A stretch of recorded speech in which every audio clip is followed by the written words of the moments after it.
마가복음 1장 29절에서 34절까지 말씀을 봉독하겠습니다.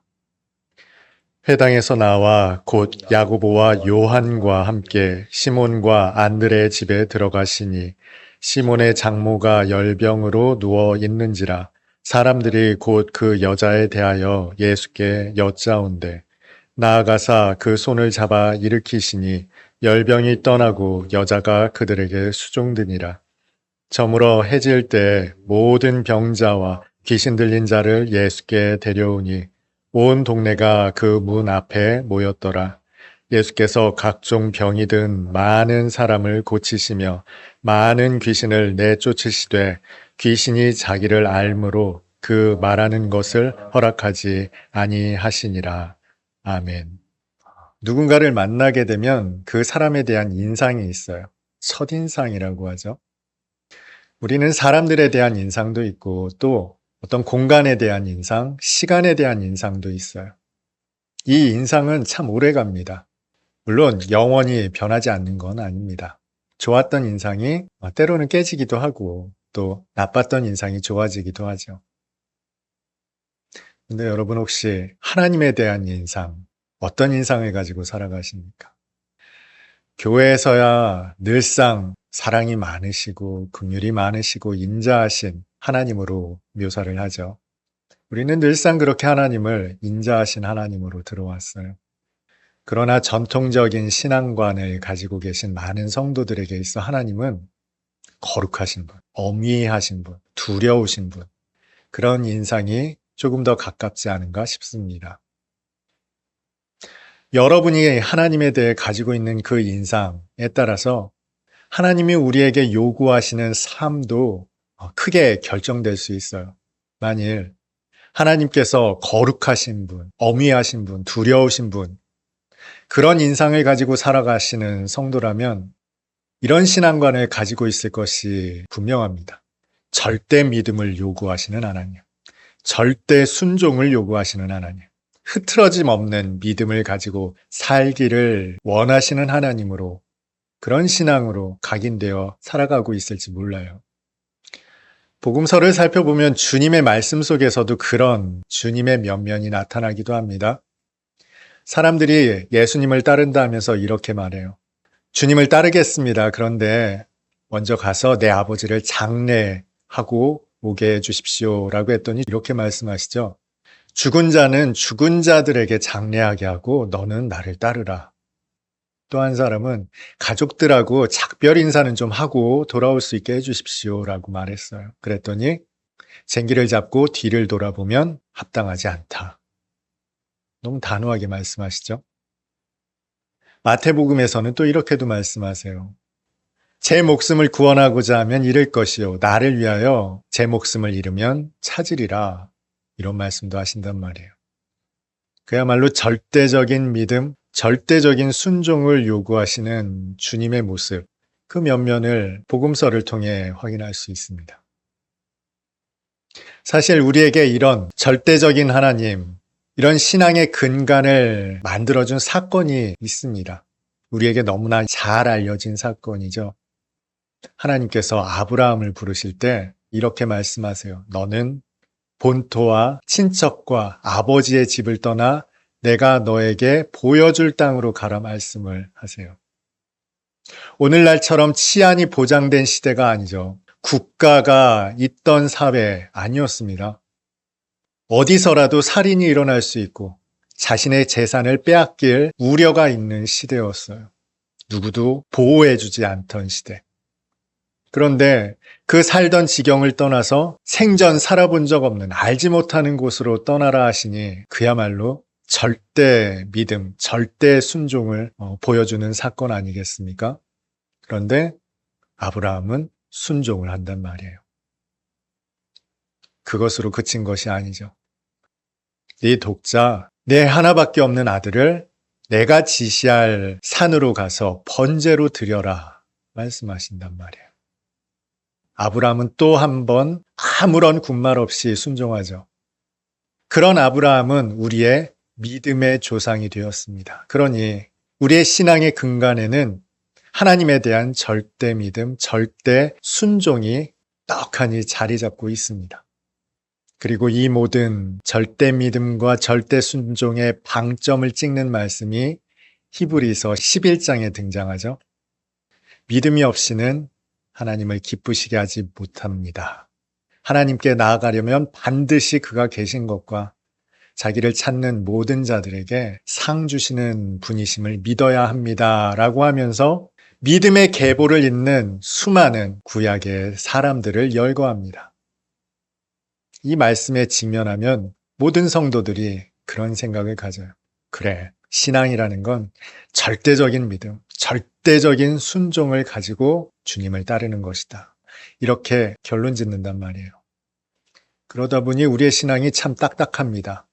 그리고 이것이 좋은 믿음, 좋은 신앙이라고 우리는 생각하잖아요. 그런데 오늘 제가 조금 신선한 질문을 드려볼게요. 제자들이 예수님에 대해 가지고 있었던 인상은 어땠을까요? 예수님에 대해서 가지고 있었던 상은 어떤 것이었을까요? 우리에게야 예수님은 분명 하나님의 독생하신 아들입니다만 제자들이 처음 예수님을 만났을 때 제자들에게 주님은 아직은 하나님의 아들은 아니었어요. 그저 선지자 중에 한 분이나 하나님의 거룩하신 분 정도로 여겨졌을 거예요. 그때 제자들에게 예수님은 어떤 인상을 풍기셨을까요? 이것은 우리가 하나님에 대한 인상을 갖는데 대단히 중요한 시사점이 됩니다. 앞서 살펴봤지만 주님은 나를 따라와라, 사람의 어부가 되게 하겠다 말씀을 하셨어요. 그런데 사실 주님을 따른다는 것이 어떤 의미인지 저와 여러분이야 알고 있지만 제자들에게는, 당시 부름을 받았던 어부들에게는 그것이 뭔지 잘 와닿지 않았을 겁니다.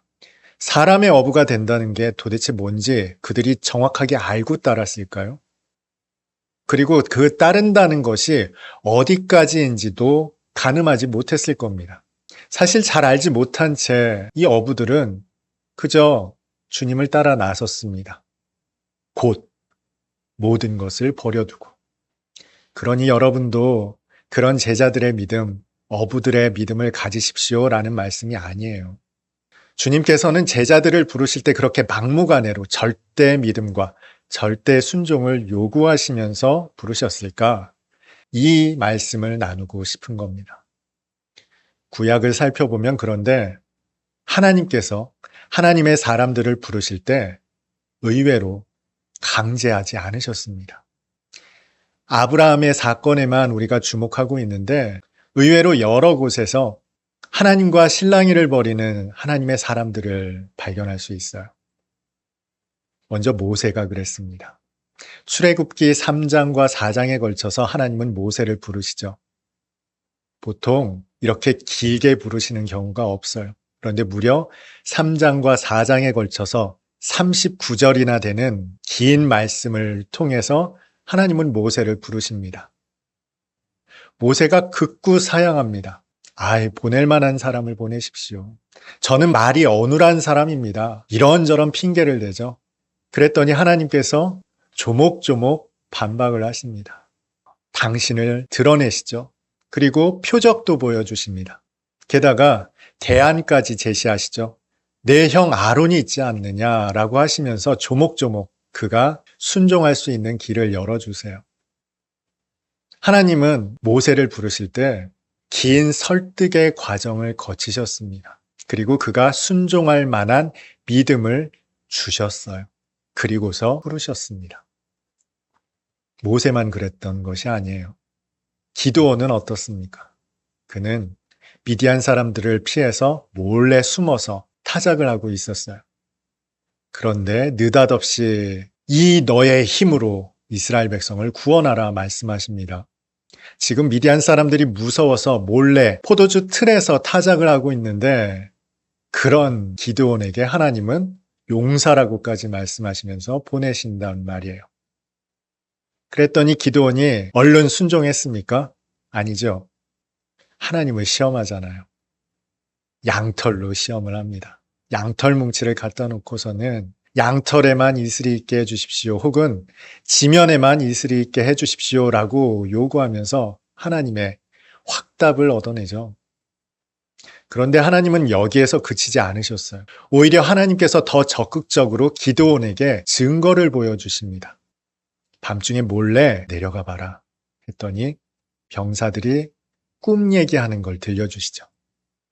큰 보리떡이 굴러 들어와서 우리 진영을 다 멸망시켜버렸다.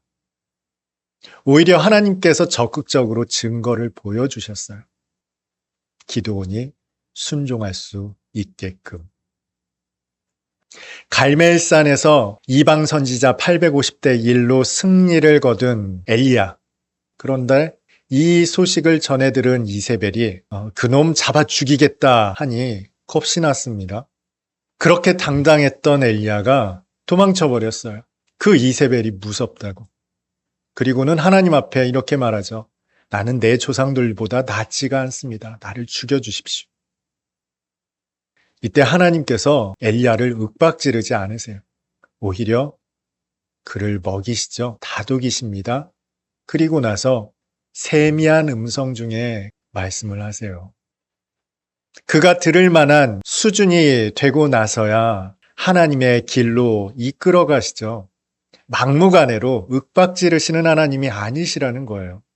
설득하시고 권면하시고 보여주시고 나타내신 다음에 인도하시더라는 거예요. 오늘 본서에 등장하는 제자들도 역시 마찬가지입니다. 주님은 제자들에게 이렇게 말씀하셨어요. 따라와라. 사람의 어부가 되게 하겠다. 그게 뭔지 몰라요. 어디까지 따라 나서야 하는지도 알지 못한 채 그들은 일단은 따라 나섰습니다만 그들도 역시 긴가민가 했을 겁니다. 도대체 사람의 어부가 된다는 게 뭐야? 여러분, 믿음을 가지고 신앙생활 한다는 게 뭡니까? 여러분들이 그 신앙생활 시작할 때 그것을 알고 따라 나섰습니까? 아니죠. 우리에게도 미심쩍은 부분이 있었어요. 잘 알지 못한 채 일단 주님을 따라 나섰어요. 그런데 거기에는 의심도 있습니다. 두려움도 있고요. 의구심도 있어요. 그 여정 속에서 주님께서 우리에게 절대적인 믿음을, 절대적인 순종만을 요구하셨습니까? 먼저 제자들과 함께 도착한 곳이 가버나움 회당이었습니다. 거기에서 주님은 먼저 가르치셨어요. 그런데 그 가르침의 수준이 율법사들과 달랐죠. 권세 있는 말씀, 권위 있는 말씀이었습니다. 아, 이거 다르다. 아, 이것이 사람의 어부가 되는 것인가 보다. 어부들은 짐작했을지 몰라요. 그런데 그러기에는 자신들의 수준이 너무 미천하다는 걸 알았을 거예요. 주님의 그 권세 있는 말씀, 권위 있는 말씀에 비한다면 도무지 우리가 무슨 쓸모가 있을까 싶었을 겁니다. 말을 잘하는 것도 아니고 학식이나 지식이나 지혜가 있는 것도 아니었는데 도대체 사람의 어부가 된다는 건 무슨 소리야 싶었을 겁니다. 그런데 그때 주님께서는 귀신 들린 자를 회복시키시죠. 귀신을 내쫓아 주십니다. 그러자 이 어부들이 깨닫습니다. 아, 사람의 어부가 된다는 건 그저 이 하늘 지식을 가르치는 것, 그것만은 아니구나. 단지 이 가르침에만 국한된 것이 아니구나를 짐작했을 겁니다. 그리고 나서 예수께서 향한 곳이 베드로의 집입니다. 베드로는 집에 도착했을 때 아차했을 거예요. 예수님을 따라 나선다고는 했는데 집에 도착했더니 아, 맞다. 장모님 계셨지. 여러분, 본문에 등장한 이 베드로의 장모의 열병은 그저 우리가 장염에 걸렸을 때 잠시 겪는 그런 열병이 아니었을 거예요. 지금 사위와 장모가 함께 살고 있죠.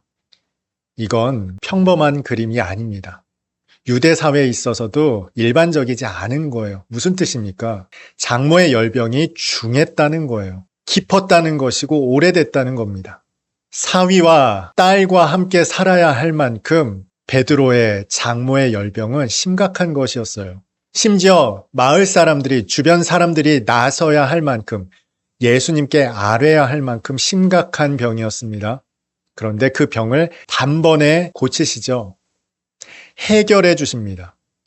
많은 사람들이 이렇게 생각해요. 우리가 짊어지는 숱한 문제들이 있지만 그럼에도 불구하고 우리는 하나님께 절대 믿음과 절대 순종을 가지고 따라야 한다. 오히려 주님께서는 베드로가 직면한 문제를 보여주십니다. 현실을 직면하게 하셨습니다. 그걸 외면하지 않게 하셨어요. 너 이런 문제 있잖아. 그 문제를 외면하지 않게 하시고 그 문제를 해결해 주셨어요. 그리고 베드로를 따를 수 있는 여건을 마련해 주신 다음 따르게 하셨다고요. 막무가내로 진행하신 게 아니라고요. 그 장모가 얼마나 건강해졌는지 나음을 받은 직후 바로 시중을 들 만큼 건강해졌습니다. 일상생활이 가능할 뿐만 아니라 일을 할 수 있을 만큼 건강해졌다는 거예요. 적당히 해결해 주신 정도가 아니라는 거죠. 담대하게 올인할 수 있을 만큼 문제를 해결해 주셨다는 거예요. 이제 베드로에게는 현실적인 문제가 사라졌습니다. 그런데 그뿐만이 아니었어요. 베드로의 집으로 온 동네 사람들이 모여들었습니다. 멀쩡한 사람만 모인 게 아니에요. 온갖 병자들이 모여들었습니다. 그런데 그 모든 병자들을 주님께서 죄다 고쳐내십니다. 이 병자들이 고침을 받고 돌아갈 때 그냥 돌아갔을까요? 갑자기 이 베드로의 집이 얼마나 기쁨이 가득한, 감격이 가득한 집이 되었을지 상상이 되세요? 문제를 가진 모든 사람들이 해결을 받고 돌아간단 말이에요. 기쁨과 감사와 감격이 넘치는 그 현장이 베드로의 집이 됐다고요. 이때 베드로의 마음이 어땠을까요? 그 가는 사람들이 베드로 붙잡고 베드로 당신 때문에 우리 집이 살았습니다. 아유 고맙습니다. 이때 베드로 마음이 어땠을까요? 이게 사람의 어부가 되는 것이구나 싶지 않았을까요? 사람의 어부가 된다는 것이 무엇인지 아마 제대로 알았을 겁니다. 복음이 선포되고 그 복음이 역사하며 사람들이 살아나고 회복되는 그 현장에서 베드로의 기쁨이 어땠겠어요?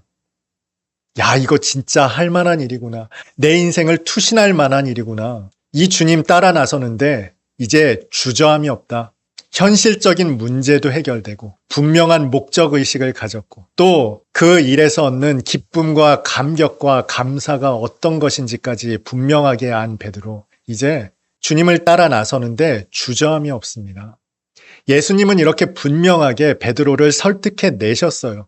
그 따르는 어부들에게 분명한 목적의식과 동기를 부여하신 다음에 그들과 함께 이제 이 마을을 떠나 다른 마을로도 가자. 거기에서도 복음을 전해야겠다. 그 사역을 전개해 나아가셨다는 거죠. 주님은 맥락 없이 제자들에게 그저 요구만 하신 것은 아니었습니다. 보여주셨고 깨닫게 해주셨고 나타내 주신 다음에 그제야 그들의 순종을 이끌어내셨습니다. 주님을 따랐던 수많은 사람들, 그 이후에 초대교회 성도들 모두가 따를 만한 여건, 따를 만한 이유를 분명히 가지고 주님을 따랐고 교회를 이루었어요. 막무가내로 절대 믿음, 절대 순종을 요구하시는 하나님이 아니라는 겁니다. 대단히 조심스럽기도 합니다. 지금 어떤 분들은 극한의 고통을 살고 계시는 분들이 있거든요. 두려움과 근심 속에서 믿음을 지켜나가는데 고군분투하시는 분들이 계세요. 도무지 설득되지 않는 고난을 지나는 욥과 같은 상황에 처한 분들이 계십니다. 이분들은 오늘 말씀을 듣는다면 어쩌면 분노가 치밀 수도 있죠. 왜 하나님은 나를 설득하시지 않는가? 왜 나에게는 이 현실적인 문제에서 한 걸음도 나가지 못하게 이런 고난과 절망 속에 내버려 두시는가 싶은 분들도 계실 겁니다. 그럼에도 하나님께서 말도 안 되는 상황 속에서 그저 절대적인 믿음과 절대적인 순종을 강요하시는 분이 아니시라는 말씀을 조심스럽게 드릴 수 있는 것은 여러분의 긴 인생을 통해 주님께서 말씀하시기 때문이죠. 그런 고난과 환난을 겪는 성도에게 이 말씀을 전하고자 합니다. 내가 여호와를 기다리고 기다렸더니 귀를 기울이사 나의 부르짖음을 들으셨도다. 나를 기가 막힐 웅덩이와 수렁에서 끌어올리시고 내 발을 반석 위에 두사 내 걸음을 견고하게 하셨도다. 여호와여, 주의 긍휼을 내게서 거두지 마시고 주의 인자와 진리로 나를 항상 보호하소서. 수많은 재앙이 나를 둘러싸고 나의 죄악이 나를 덮침으로 우러러 볼 수도 없으며 죄가 나의 머리털보다 많음으로 내가 낙심하였음이니이다. 주를 찾는 자는 다 주 안에서 즐거워하고 기뻐하게 하시며 주의 구원을 사랑하는 자는 항상 말하기를 여호와는 위대하시다 하게 하소서. 나는 가난하고 궁핍하오나 주께서는 나를 생각하시오니 주는 나의 도움이시요 나를 건지시는 이시라. 나의 하나님이여 지체하지 마소서.